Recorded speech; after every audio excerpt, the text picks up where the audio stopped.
اعوذ باللہ من الشیطان الرجیم، بسم اللہ الرحمن الرحیم۔ میرے معزز سامعین، السلام علیکم ورحمۃ اللہ وبرکاتہ۔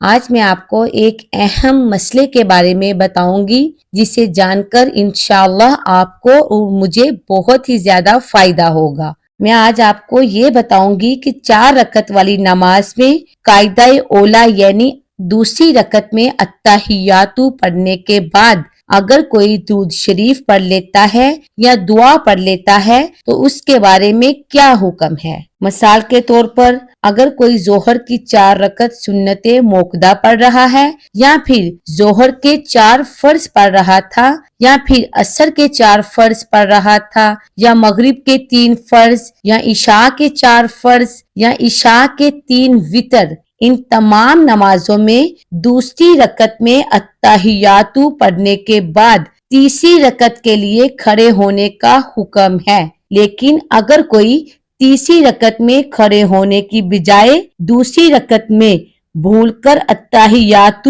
پڑھنے کے بعد درود شریف پڑھ لیتا ہے یا پھر دعا پڑھ لیتا ہے، اس مسئلے کو اچھی طرح سمجھ لیں۔ اگر کوئی دوسری رکعت میں التحیات پڑھنے کے بعد اتنا درود شریف پڑھ لیتا ہے اللہم صلی علی محمد، تو اس کے اوپر سجدہ سہو واجب ہو جائے گا۔ صرف اتنا درود پاک پڑھ لیتا ہے تو اس پر سجدہ سہو کرنا واجب ہو جائے گا۔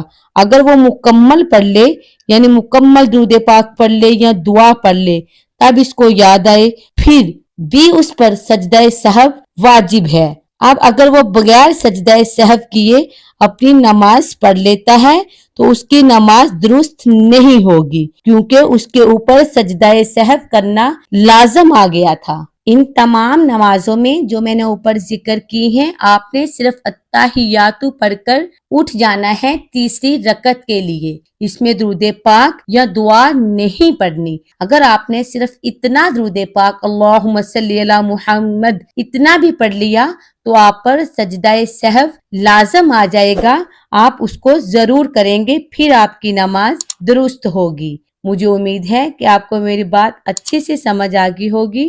اللہ پاک عمل کی توفیق عطا فرمائے۔ آمین بجاہ النبی ثم آمین۔